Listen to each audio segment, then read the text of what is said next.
El último vivo por Instagram antes de las vacaciones. Vemos después qué hacemos.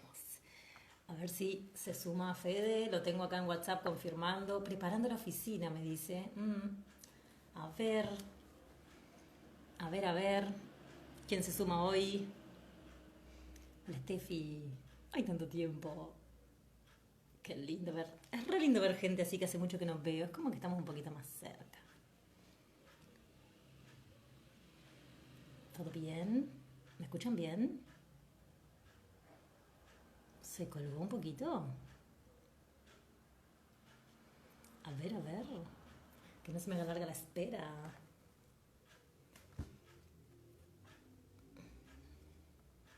A ver. Puntual, puntual. Está todo un poquito con... Hola, Roxana. Hola, hola. Un montón de gente, qué lindo. Buenas, buenas. Son una banda. ¿Cómo andan? Me pueden saludar por el chat, ya que no se puede hablar con todos, me escriben. Último vivo, antes de las vacaciones, y vamos a descansar un poquito. Metí una maratón de vivos, tremenda. Hola Roxana, ¿cómo anda todo por allí? ¿Tienen tanto frío como acá o allá no hace tanto frío? Acá 0 grados hizo hoy. Una locura. No estoy acostumbrada a estas cosas. Hola Gaby. Flavia, qué lindo verlos por aquí. A ver si se suma Fede, a ver si me encuentra. Que es su primer vivo. Así que le voy a mandar por las dudas, por si no me encontró. Le voy a mandar la invitación. A ver, ahí se la mando privada. Capaz que llega más rápido. Hola, Silvina, Maggie. Mucho frío, bueno, bien. Ah, claro, ya es húmedo como acá. Ahí llegó Fede, listo. Toca invitar y te acepto. Se sobrevive el frío, muy bien. Yo hoy 0 grados fue una locura para mí. Fede, ¿pudiste tocar el ver, el invitar o te agrego a mano? Te agrego a mano, si no. Ahí te tengo. Tendría que salirte un cartel que quiero transmitir en vivo con vos y aceptame. Ahí está. Sí. Buenísimo. Qué bueno, Federico. Entraste al toque. ¿Qué tal? ¿Todo bien? Todo bien. Tu internet se ve buenísima. No sé cómo nos estará viendo la gente, pero recién hoy a la mañana hice un vivo y no se veía nada. Ahora Bueno, escucho toquemos música. mate. Se puede caer en cualquier momento, así que uno nunca sabe. No, por favor. ¿Cómo andas vos? ¿Cómo? ¿Todo bien? ¿Bien? ¿Se escucha bien? Perfecto, perfecto, Sí, ahí perfecto. está. Ese Buenísimo. Bueno, mate italiano debe ser muy rico. Los mejores sí, mates de Argentina están ahí en Entre Ríos, mate con yuyo, sí, sí, sí. obvio. Tengo buscapina y sertala dentro del mate para que no me caiga mal la comida. Ah, mira, Sertán no sabía, pero sí que el mate entrerriano siempre tiene algún detalle. Granos de café, yuyitos, por lo menos en Concordia y en otros lugares que he estado, siempre ha sido así. En Gualeguaychú también estuviste, ¿no te acordás? Sí, sí, sí, sí, Ah, también. bueno, Quizás me bien. dieron menos mate que en Concordia. Porque fue un flash, viniste a dar un curso y te fuiste enseguida. Nada, Sí, horas. cierto. Como un día estuve, o menos, mediodía. Bueno, Sí. vamos a empezar a hablar de las banderas. Eso me interesa, para Ah, conversar un poquito. Tema de las banderas, ¿qué pasó? bueno, la patria latinoamericana, ¿no? Totalmente. Está bueno Bueno, que les contemos de dónde sos. bueno, yo soy argentino, nací en Buenos Aires, en la provincia de Buenos Aires, en Adrogué. Viví también en Ciudad de Buenos Aires y desde el 2016 estoy yendo y viniendo a Chile, por temas personales y de a poco también por temas profesionales. Y fue este año el año pasado en realidad, que ya decidí trasladarme a Chile.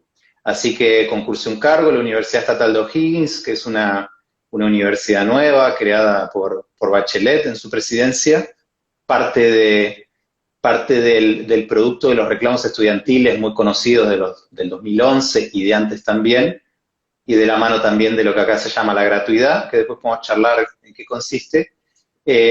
Así que estoy acá muy instalado, con mucho trabajo, con muchos proyectos, muy contento, igual yendo a Argentina todos los meses, ahora lamentablemente no, pero por un pequeño detalle, digamos, de crisis sanitaria mundial, pero antes de eso, sí, mi vínculo era fluido también en desplazamientos. Bueno, ya volveremos. Esperemos que podamos viajar en algún. Yo necesito viajar, así que disponible. Bueno, Sí. tengo tantas cosas para preguntarte. Yo sé que la mayoría está acá chusmeando porque pusimos normas APA. Y yo creo que vos Mm, debemos ser los únicos dos locos medio punk. Supongo que tenés esto mismo en tu casa y que tenés sí, esto por ahí. mismo en tu casa. Supongo que esto nos Sí. une. Debemos ser como raros, bichos raros para la gente que no entiende por qué nos copan las normas APA. ¿Viste la cantidad de memes que genera normas APA? Sí, yo las normas APA las uso para atraer a la gente y después cuando llegan, ahí hablo de otra cosa. Pero hay ciertos temas que generan pasiones. Es increíble. Un tema es la ortografía, otro tema es la crisis de la educación, de la escritura, etcétera. Y un tercer tema son las normas APA o las normas bibliográficas. ¿Y Lo que por no qué sabe la mayoría, ¿cómo? ¿Por qué te parece a vos que las normas APA generan tantos memes? Mm, sí, bueno, por un lado porque es interesante porque este debate que estamos teniendo ahora no es solo de Argentina, de Chile, de Latinoamérica, sino que ha pasado en otros lados y no es raro escucharle a autores de otros países decir la escritura no son las normas APA. Esa frase que podemos decir acá también se dice en otros lados. Entonces, por un lado, hay una asociación de los aspectos más formales y visibles a la escritura.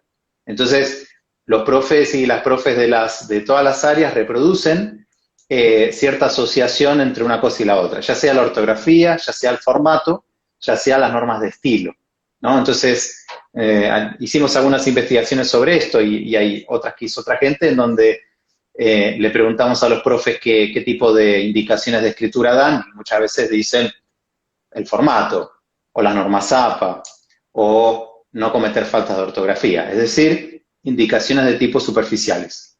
Y en el caso de las normas APA, lo interesante es que son unas normas, ¿no? Entonces suena que uno puede, digamos que si uno conoce las normas APA, va a poder resolver todo lo demás. Lo curioso, que esto es algo que muy poca gente sabe, es que las normas APA son mucho más que una norma de construcción de la referencia.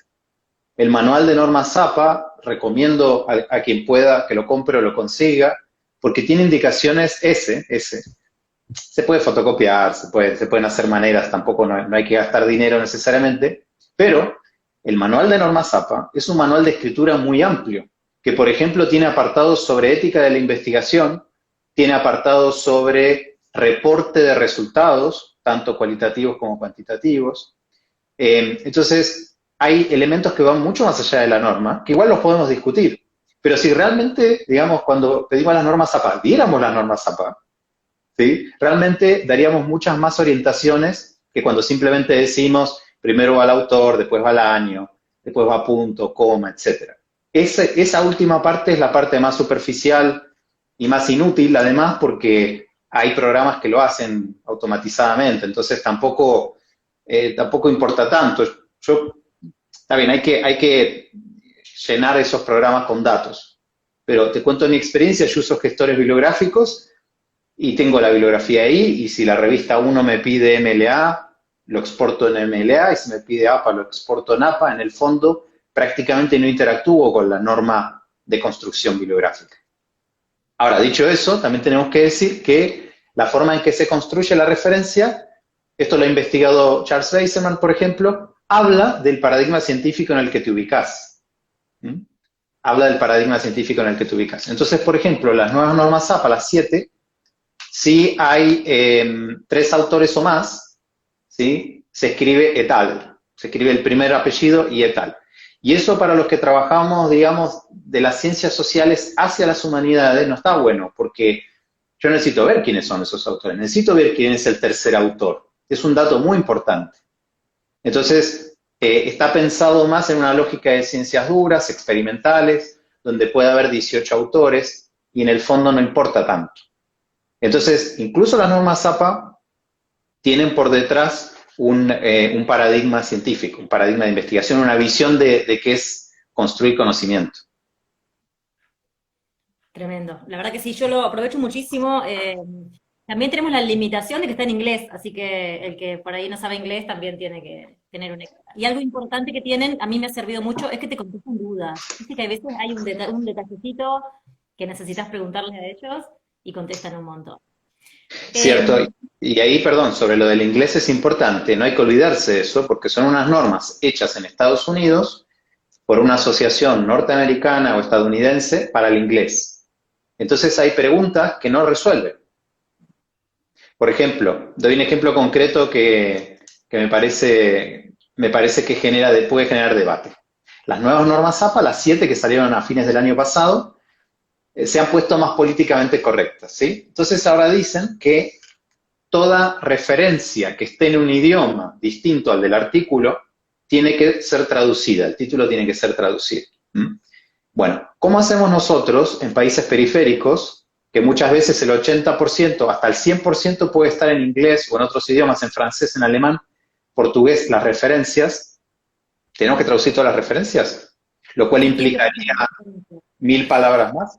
No, eso está pensado para una forma de cita norteamericana en donde el 80-90% están en inglés. Y la excepción es la que está en otro idioma. Entonces, si nosotros tomamos al pie de la letra las normas APA, no tendríamos espacio en un artículo de 6000 palabras para duplicar la bibliografía.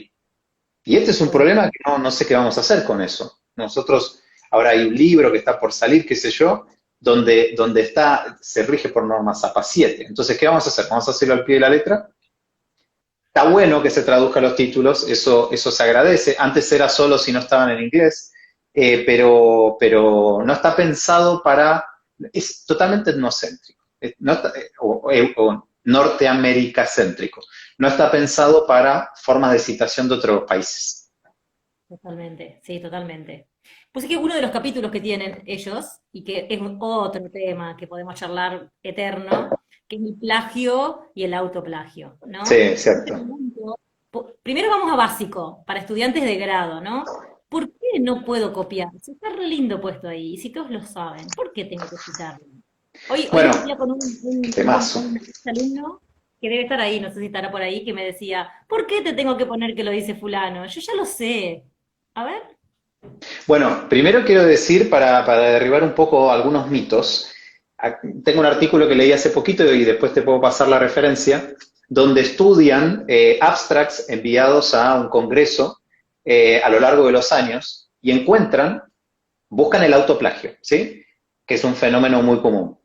Y luego lo cruzan con el rol en la carrera académica de los que envían los abstracts. Y encuentran que los que más se autoplagian de ese congreso que se hace todos los años son los profesores de más alto rango, los profesores titulares.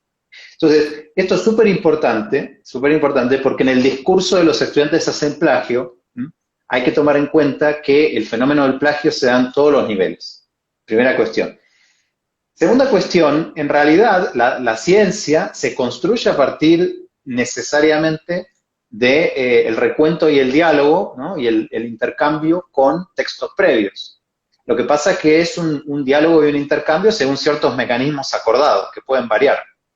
Entonces, uno podría decir, bueno, pero a ver, la gente no hace la gente que escribe sin plagio, en realidad está todo el tiempo plagiando.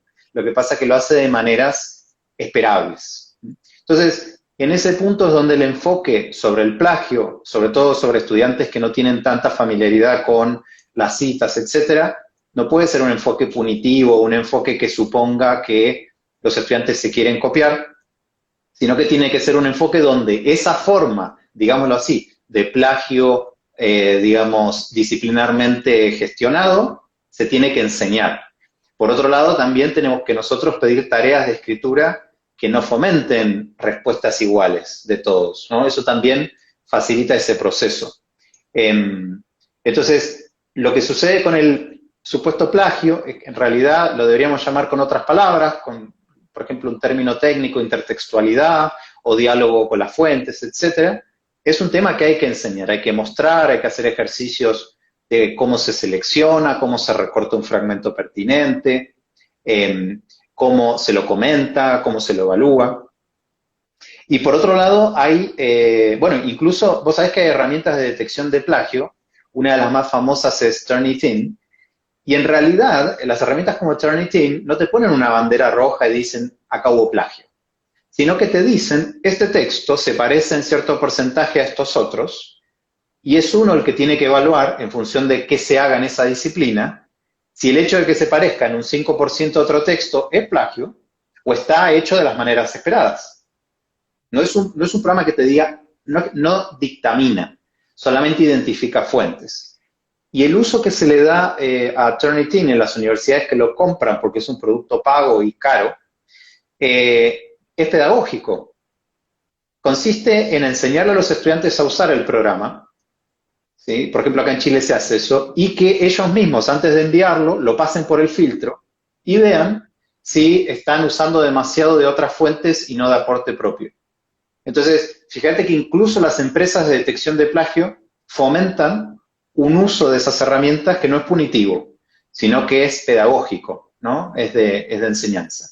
Ahora, el tema del autoplagio, ese tema está mucho menos legislado. Y ahí yo he visto cosas espantosas.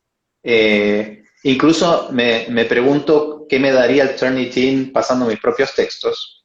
Porque evidentemente, si publicas 2 o 3 o 4 o 5 o 10 textos por año, o uno si querés, no estás reinventando tu marco teórico todo el tiempo. No estás reinventando tu idiolecto todo el tiempo. Entonces, también hay un componente de autoplagio que está autorizado y al mismo tiempo tampoco la idea es que publique lo mismo 3 o 4 veces.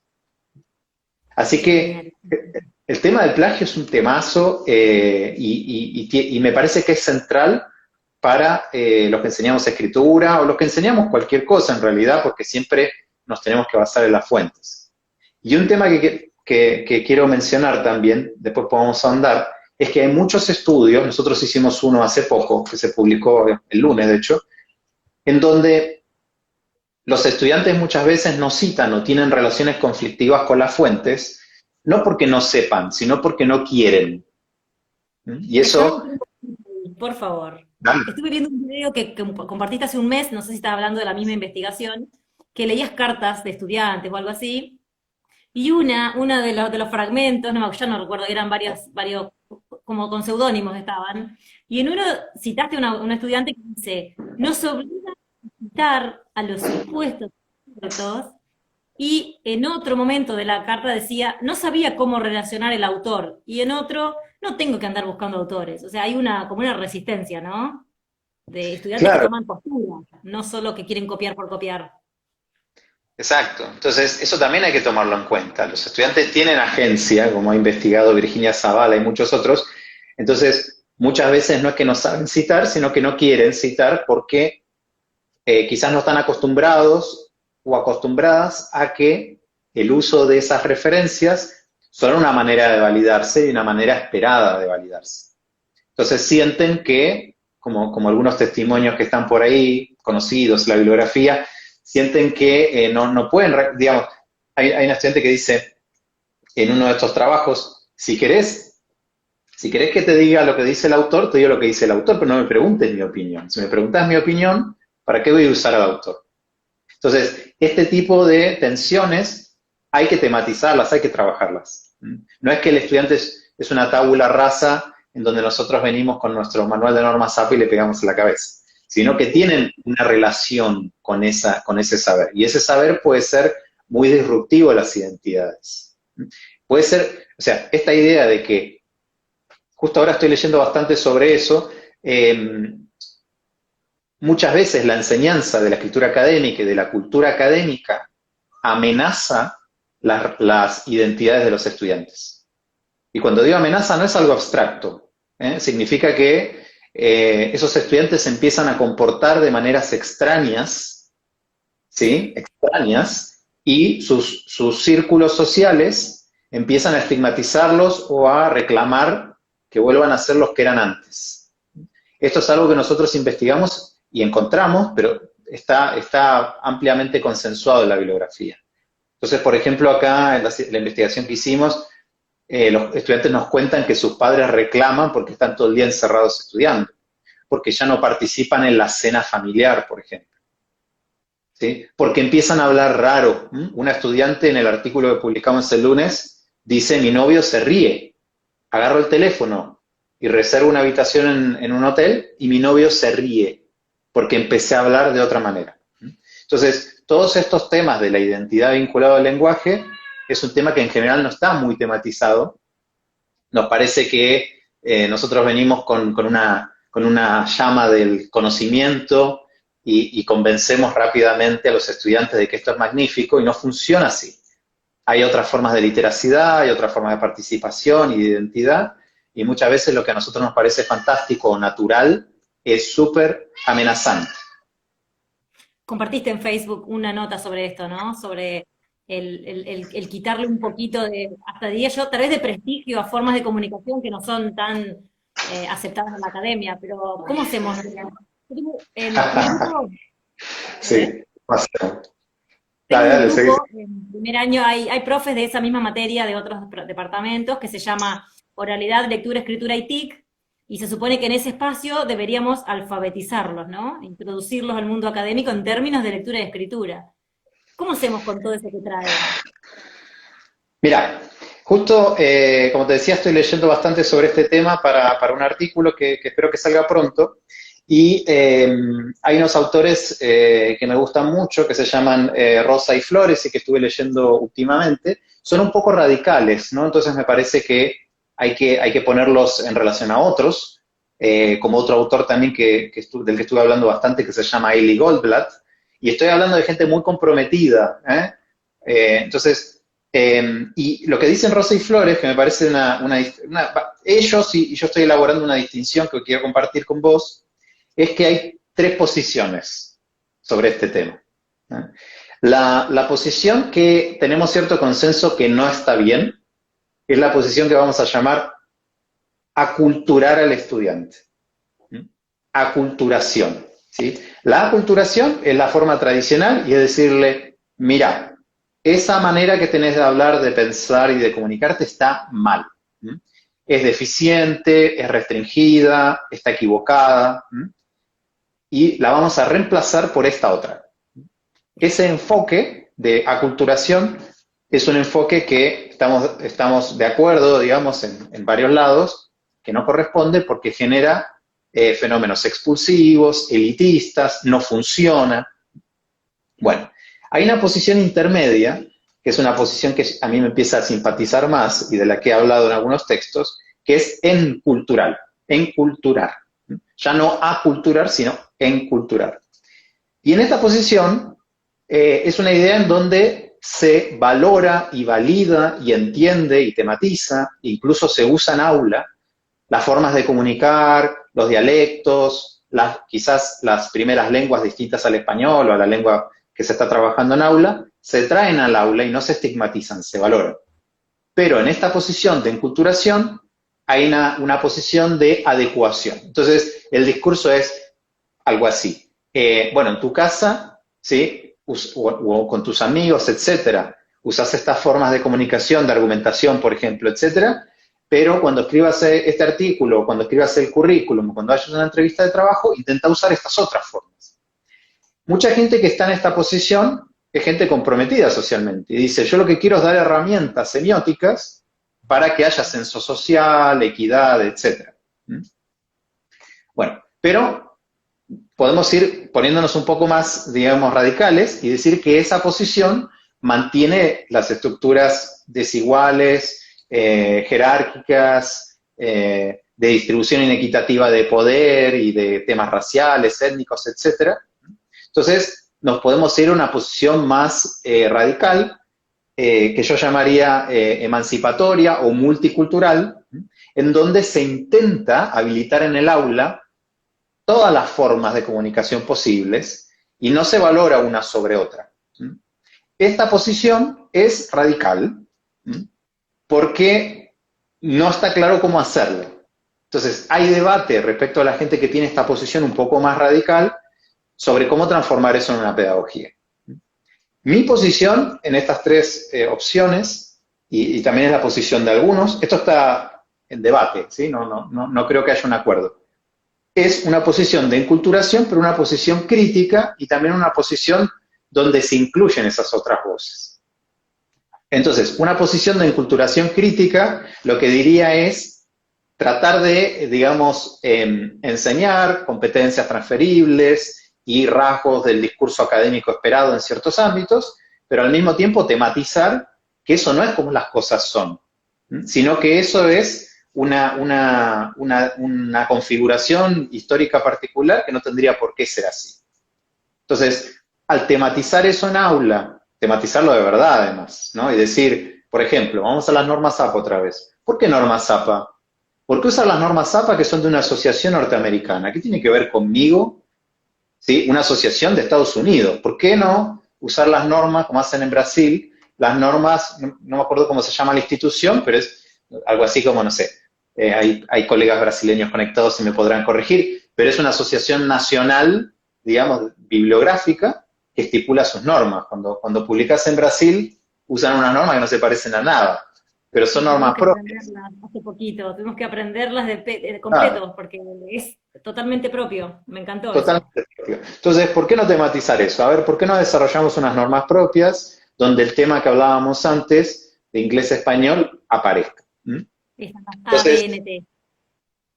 exacto, ahí nos están dando letra. Entonces, de esa manera, ese sería un enfoque de enculturación crítica, que no deja sin herramientas a los estudiantes y al mismo tiempo no estigmatiza sus prácticas en otros ámbitos. Al revés, también trae esas prácticas al aula.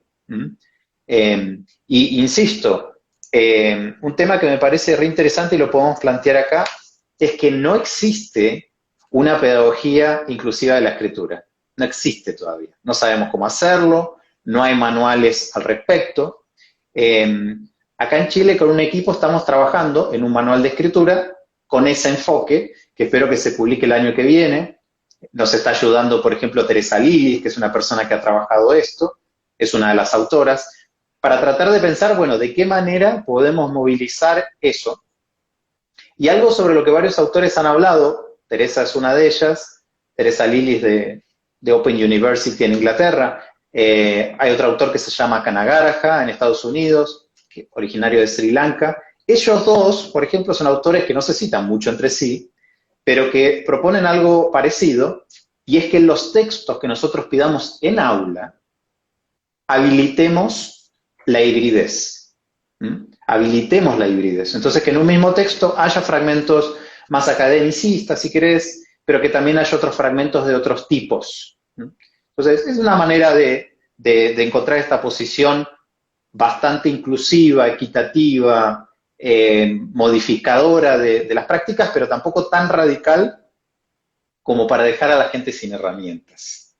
Esa me parece que sería una posición, la posición que yo tendría hoy al respecto, o que tengo hoy.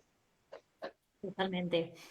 Dijiste, ¿no? Que la escritura tiene algo siempre de excluir y de hecho hacerse cargo, ¿no? De la lectura y de la escritura en el ingreso a una cultura nueva, como puede ser de repente la universidad, es como es como mucho más serio de lo que parece. No es solamente que aprendan a poner acentos o comas, sino que es la posibilidad de permanecer o perecer, ¿no? ¿Cómo lo ven a eso ustedes? ¿Cómo lo trabajan?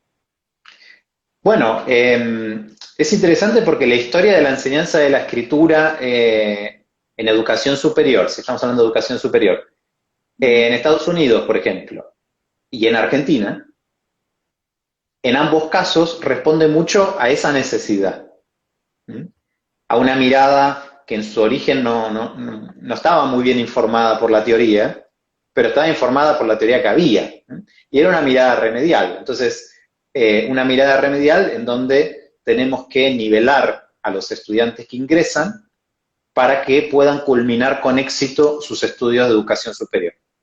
Entonces, ahí es la mirada en donde durante unos meses o unas semanas, esto en Argentina es transversal a un montón de universidades, en Estados Unidos también, en su origen, por nombrar dos países, ¿no? En otros países no existe, en España, en Brasil esto es muy raro, no tiene ese nivel de institucionalización, En Colombia ahora es mucho más fuerte, en Chile está emergiendo en varias universidades, pero esta es una mirada en donde te doy, digamos, te inyecto las habilidades de semióticas, retóricas, para que luego continúes tu carrera y puedas comunicar esos contenidos que te van a enseñar en las carreras, ¿no? Bueno, esa perspectiva tiene varios problemas, ¿sí? Tiene varios problemas y hoy pensamos de otra manera. Pero al pensar de otra manera, tampoco en general, aunque hay cierto debate al respecto, pero tampoco en general los autores descartan la importancia de los apoyos en las primeras etapas. ¿Mm? Porque las primeras etapas son etapas críticas para la retención o la persistencia universitaria. Entonces, los apoyos de primer año, ya sea de maneras diversas, ¿no? Por tutoría, por cursos de escritura, por laboratorios de escritura en donde los estudiantes van a hacer consultas y otras estrategias, cursos online, etcétera, que en general se integran y se articulan, idealmente, en un mundo ideal. Esos elementos luego tienen que tener continuidad en otras cosas. Si no, no sirve para nada. Formación docente, para que los profes pidan tareas más significativas y sepan cómo dar feedback, por ejemplo. O cursos más adelante en las carreras de diferente tipo. Por ejemplo, hay una idea que se hace en otros países y en Latinoamérica no es muy conocida, que es que desde el punto de vista curricular e institucional nos aseguremos que los estudiantes tengan ciertos cursos a lo largo de su carrera donde escriban mucho. Y este enfoque hace que la universidad ponga dinero, gente, recursos, formación en esos cursos, ¿sí? De forma tal que eso se pueda hacer, con muchos ayudantes, apoyando, cursos pequeños, etcétera, etcétera.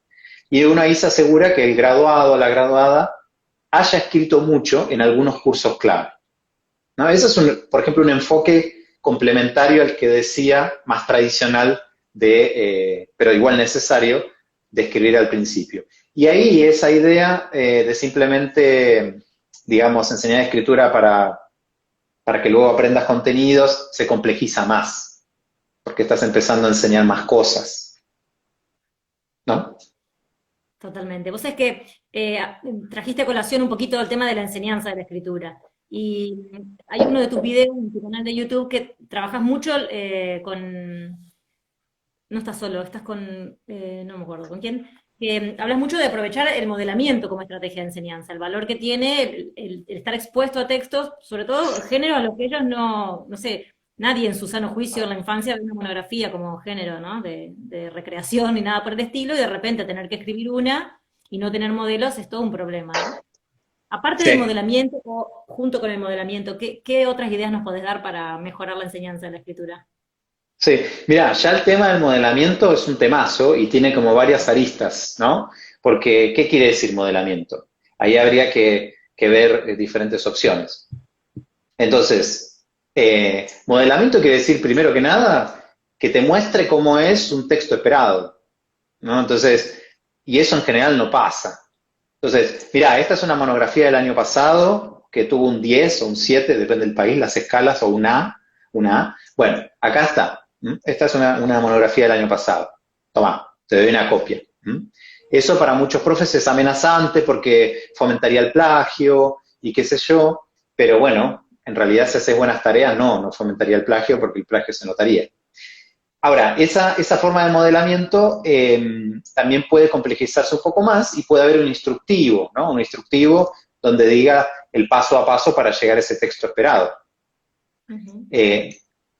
También podríamos incluir, ojalá, una rúbrica o una descripción de el texto esperado, pero ya no el texto mismo, sino la descripción de lo que en ese texto yo estoy mirando, porque quizás yo miro el desarrollo temático y el estudiante lo mira y ve, qué sé yo, la ortografía, no sé, estamos viendo cosas distintas. Entonces también explicitar una especie de rúbrica o de pauta de cotejo, etcétera, que me indique cuáles son los criterios que voy a tener para evaluarlo. Bueno, y ahí podemos seguir ahondando. Entonces, fíjate cómo el tema del modelamiento tiene su complejidad. Puedo modelar además cosas más específicas, más locales, cómo se incluye la voz de un autor, y eso lo puedo trabajar en aula. y lo podemos trabajar entre todos. Después hay otro tipo de modelamiento que yo llamo modelamiento de revisión, que en mi experiencia es más productivo que el modelamiento que acabo de mencionar, aunque sostengo que tienen que convivir, en donde en lugar de darte un texto que sacó un 10, te doy un texto que sacó un 2. Y ahí lo que hacemos es trabajar con qué es lo que hizo que ese texto estuviera tan mal y tratamos de reescribirlo juntos. Esa trayectoria de modelamiento es un modelamiento negativo, si querés, pero es un modelamiento más productivo porque se parece más al proceso normal de escribir, donde uno lo primero que escribe es una porquería, no se entiende, tiene problemas, ¿está? El otro no lo entiende, uno mismo no entiende lo que quiso decir, etc. Entonces, trabajar con estos textos fragmentarios, poco exitosos, o que son borradores, todavía muy preliminares, y ahí ir acompañando ese proceso es súper potente, súper potente. Entonces, para ser más concretos, un ejercicio que cualquier profe puede llevar al aula es pedir borradores, digamos, inacabados, seleccionar fragmentos de cada uno de esos borradores, o uno de ellos, si parece que reúne varios elementos que me interesan, y trabajarlo en una clase, ¿no? Entonces, por ejemplo, hacer fotocopias o proyectar o lo que sea esos fragmentos y trabajar en equipos por separado, qué es lo que ven que no funciona y cómo lo arreglarían. ¿Sí? Y ahí nosotros además estamos enseñando una competencia transferible, ese concepto es muy importante, una competencia transferible, que es monitorear lo que escribo y pensar estrategias para mejorar la escritura, ¿no? Estrategias de reescritura. Eso es muy difícil de hacer. Entonces, modelar cómo hacer eso te está enseñando algo que después puedes llevar a otros cursos. Entonces, ahí también, digamos que en mi reflexión personal, en mi biografía, pero también en parte del desarrollo de la teoría, vos podés encontrar cómo se va pasando de una idea de te enseño a escribir la monografía a te enseño una serie de competencias para que puedas escribir diferentes textos. Incluso podés escribir una monografía según lo que te pide cada profe, porque no hay acuerdo sobre qué es una monografía, ¿no? Entonces, en ese sentido, me parece interesante la idea de hacer un cambio gradual de paradigma, de enseñar a escribir algo fijo, ¿no? Que se supone que después nos van a pedir, a enseñar ciertas competencias transferibles. Y esas competencias transferibles las enseñás a partir de ciertos textos que vos elegís. Incluso de textos que podés inventar. No hace falta que en un curso de escritura yo enseñe a escribir una prueba, por ejemplo. No hace falta. Puedo enseñar a escribir un texto inventado, como decía antes, híbrido, etcétera, pero que cumpla la misma función. Que me haga pensar, por ejemplo, en cómo planificar, cómo pensar a la audiencia, cómo usar fuentes. Entonces, ahí es otro concepto interesante, el de géneros de formación o géneros epistémicos, que son escritos que yo pido en mi aula, que no existen en ningún lado más que en mi aula, pero que los pido porque estimo a partir de mi teoría pedagógica que con eso vas a poder escribir otras cosas. Cuando dijiste recién, pensando en un texto imaginario que se sacó un 2, se me vino a la mente algo que compartiste que me encantó, que es una imagen de un texto todo rayado, este conflicto que tenemos entre decirle todo lo que está mal y no decirle nada, y cómo podemos ayudar al que está como medio perdido, qué priorizar en esos casos en los que podríamos decir como que está muy mal, como que está como para un 2. ¿Por dónde empezamos a desenrollar para que no se frustre el estudiante que tiene todo, digamos, tiene que hacer todo otra vez? Sí. Bueno, justo estos días estuve leyendo una autora que me gusta y que es amiga además, que se llama Michelle Cox, que la recomiendo, una autora joven norteamericana, y ella da unas recomendaciones sobre feedback que son súper básicas, pero que realmente son muy útiles. No sé si lo viste. Y ella lo que planteaba es, cuando demos feedback, centrémonos en elementos de alto orden, de alto nivel, o elementos que podemos asociar a la audiencia, a los objetivos de lo que escribo, al desarrollo temático, al desarrollo de ideas. Entonces, elementos más generales, más complejos también, y que realmente son los que en educación superior, por lo menos, definen si un texto funciona o no funciona. Y respecto de los elementos más superficiales, que a los obses, como somos la mayoría, nos molestan, hay que decirlo, nos molestan, y nos da Sí, ganas de yo también. marcarlo todo, sí, con rojo, de esos elementos, marcar algunos que son como sistemáticos. Entonces, si un estudiante sistemáticamente comete un error superficial, marcárselo una vez y luego pedirle que lo revise. Esto depende mucho de las circunstancias, cuántos estudiantes tenés en aula, etcétera, pero no todos, marcar uno o dos para que eso se vaya acomodando con el tiempo. Pero siempre poner el foco en algunas cosas de tipo general. También, por supuesto, estoy diciendo obviedades, pero a veces no son tan obvias, tratar de habilitar instancias de entregas intermedias. Eso es muy importante, porque cuando el texto ya está consumado, ya está, ¿no? Que dedicamos 2 horas a leer un texto y escribirlo todo, ¿y qué hace el estudiante con eso? ¿Para qué sirve? O sea, nosotros creemos que lo va a leer y va a decir, ah, sí, la próxima vez lo voy a tomar en cuenta. No funciona así. Entonces, tampoco vale la pena, es una pérdida de tiempo. En esas Ok. instancias intermedias hay maneras de no morir en el intento, ¿sí? Y, por ejemplo, habilitar espacios de coevaluación o de autoevaluación, y eso funciona súper bien. Hay que saber hacerlo, ¿no? Hay que saber hacerlo, hay que guiarlo. Justo leía esta semana que algunos estudiantes son escépticos del feedback que pueden recibir de un compañero, ¿no? Mm, Entonces, y sabemos que ese feedback es muy importante. Entonces, también hay que trabajar eso, si los estudiantes son escépticos, tematizar que es muy importante, incluso dar feedback, hay evidencias empíricas sobre esto, dar feedback es súper formativo, es más formativo que recibir feedback. Entonces, poner al estudiante, escritor en formación, en un rol de dar feedback, es algo que a nosotros nos ahorra trabajo como profes. Por supuesto, en el fondo no nos ahorra porque hay que orientarlo, hay que saber, hay que estudiar un poco, etcétera, pero digamos que en términos generales nos ahorra.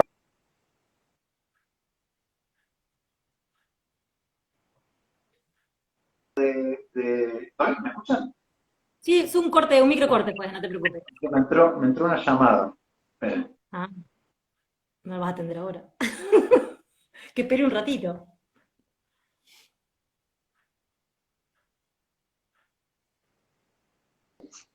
Sí, ahora sí, perfecto. Fue Ah, un perfecto. corte. Está. Entonces, no sé bien qué estaba diciendo. Bueno, estaba Ibas diciendo contando el que, feedback de los colegas. Ahí también te apoyan en Brasil. claro, entonces, exacto. Sí, no les parece. Entonces, ese feedback entre pares es súper formativo y nosotros lo tenemos que orientar. Ahora con unos colegas de biología hicimos una experiencia a través de un instrumento que se llama pauta de cotejo o lista de chequeo, la llaman en Colombia, que funcionó muy bien, ¿m? Y que lo que hace es orienta qué preguntarse al texto, porque nosotros no podemos simplemente decir, dale feedback al compañero. Tenemos que, tenemos que hacer un mini entrenamiento respecto de qué esperamos nosotros, ¿no? Que vean ahí. ¿M? Y muchas veces muchos profes no saben muy bien cómo explicar lo que buscan. ¿M? Entonces ahí tenemos un rol, hay un rol de formación que lo tiene que hacer o la universidad, o las pedagogías, la gente de lenguaje. No es fácil, no es algo que decir, bueno, ahora hagan esto y ya está. Se necesita apoyo. Totalmente. Entenderlo como es un proceso complejo, complejo, complejo. Vamos a derribar un mito. Andan unos mitos por ahí que los alumnos que llegan a la Dale. universidad no leen nada, no escriben nada, no leen, no escriben, no saben leer y no saben escribir. Es medio Sí. mito esto, ¿no?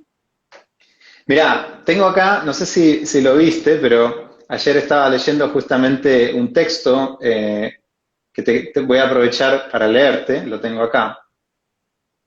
A ver cómo te suena, ¿no? Respecto a ese mito.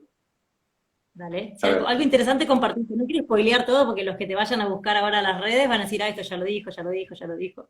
Para que se metan un Mira, poquito más. A te ver, voy a leer decime. lo que dijo alguien, ¿está? Dice esta persona, cada estudiante viene a la universidad a aprender lo que se le da la gana, ¿m? Ajustado a su gusto. Los estudiantes son hostiles, son infantiles, son inadaptados, son burros. Hay estudiantes que se sientan al fondo de la clase, con los auriculares puestos, en una especie de postura de loto, dando cabezadas de sueño cada 2 minutos. las clases se han vuelto una especie de psicoterapia política, una agencia de beneficencia, un centro de entretenimiento. Lo único que les interesa a los estudiantes son temas de entretenimiento, temas no académicos, y son indiferentes al aprendizaje.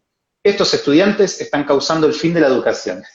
No, Bueno, este texto, a ver cómo le resuena acá.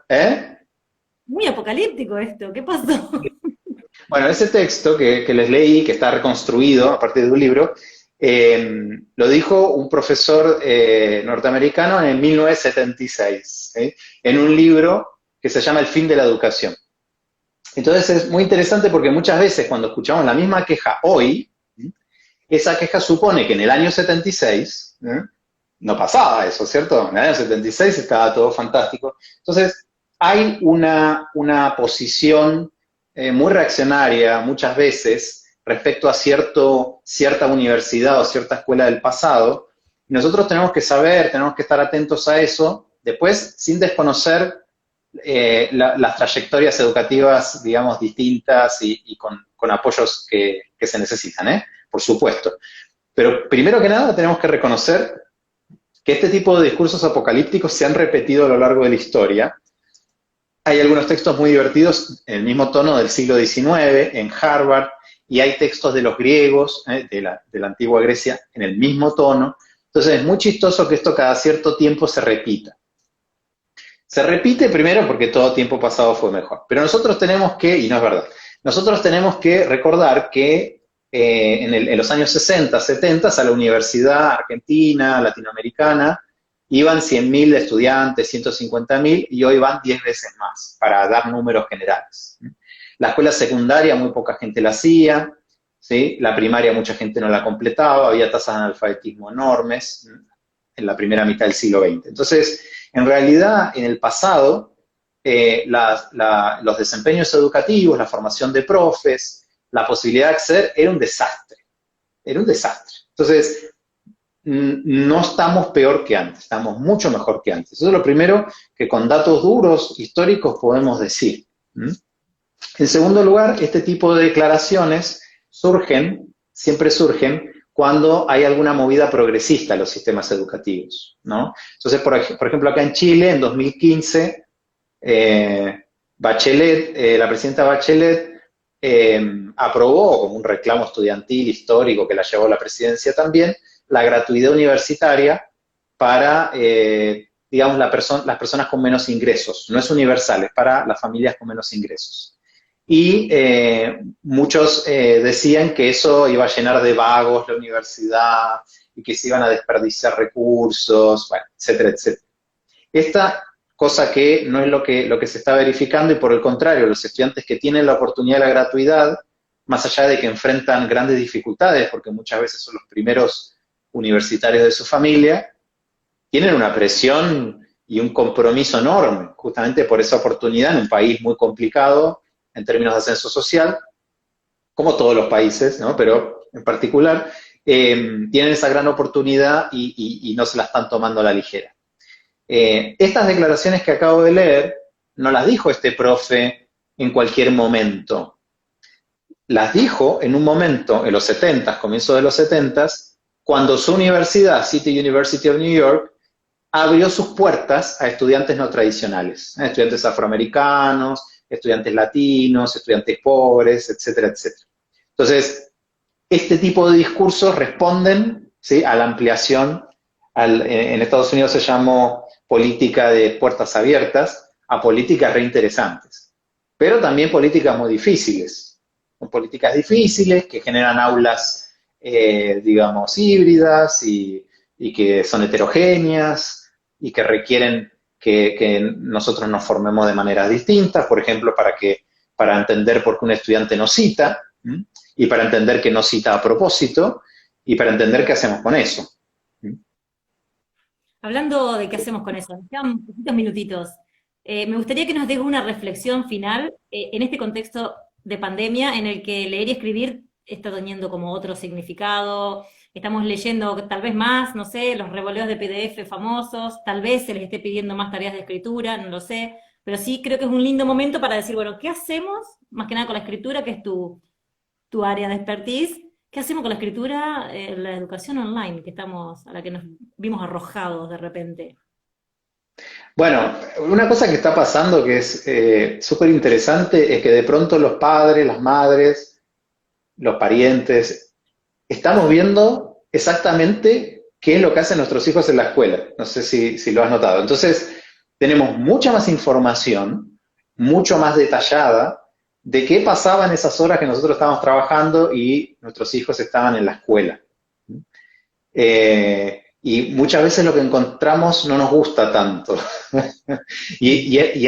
A mí me llegan muchos correos o WhatsApp o mensajes de gente que me dice, a mi hijo le dieron esto para escribir, está mal, ¿cierto? Cosas así, padres preocupados, madres indignadas, etcétera. Entonces, está pasando con la distancia una cosa súper interesante que es que se han visibilizado prácticas, ¿eh? Primera cuestión, y que nos ayudan a reflexionar más todavía sobre eso, las prácticas que funcionan bien y las que no funcionan tan bien. Eso por un lado. Por otro lado, en esta situación de distancia física, necesitamos que las instrucciones de lectura y de escritura sean mucho más explícitas, porque no hay un acompañamiento en aula, un ver las reacciones, un ojear en un curso que está escribiendo cada uno. No pasa eso. Hay mucha más autonomía y muchos estudiantes de todos los niveles educativos tienen problemas con la autonomía, no es fácil, la autonomía es muy compleja y encima también otra cosa que se ha visto en todos los niveles educativos estos meses es la fragmentación, ¿no? Entonces, es medio esquizofrénico, estamos haciendo tareas para todos los cursos y se mezclan y el estrés de saber a quién hay que entregarle esto o aquello, eso es muy extenuante. Entonces, fíjate cómo...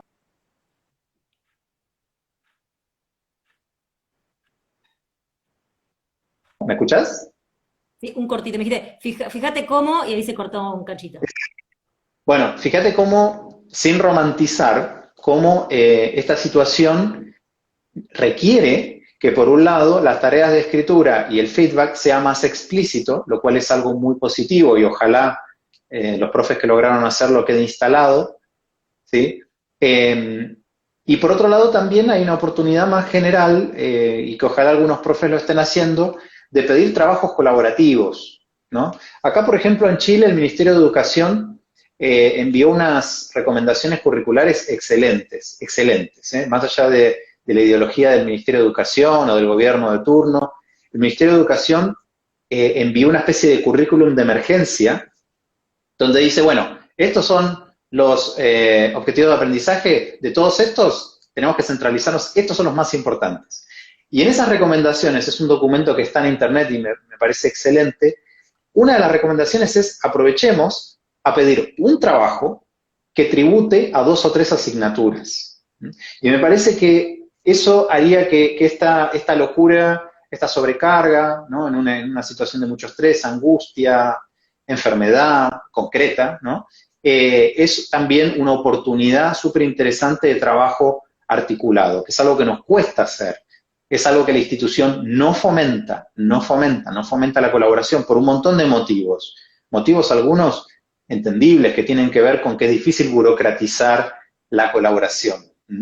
Pero es una oportunidad en este desastre, porque realmente no va a haber una consecuencia positiva de esto, ¿no? Pero en este desastre hay algunas oportunidades de ciertas cuestiones que podemos hacer. Entonces, una es dar feedback, instrucciones, instructivos, rúbricas más claras, más explícitas, que fomenten la autonomía, y otra es que podamos articularnos mejor como profes con otros profes para que un trabajo tribute a varios cursos y esos trabajos puedan ser mejores.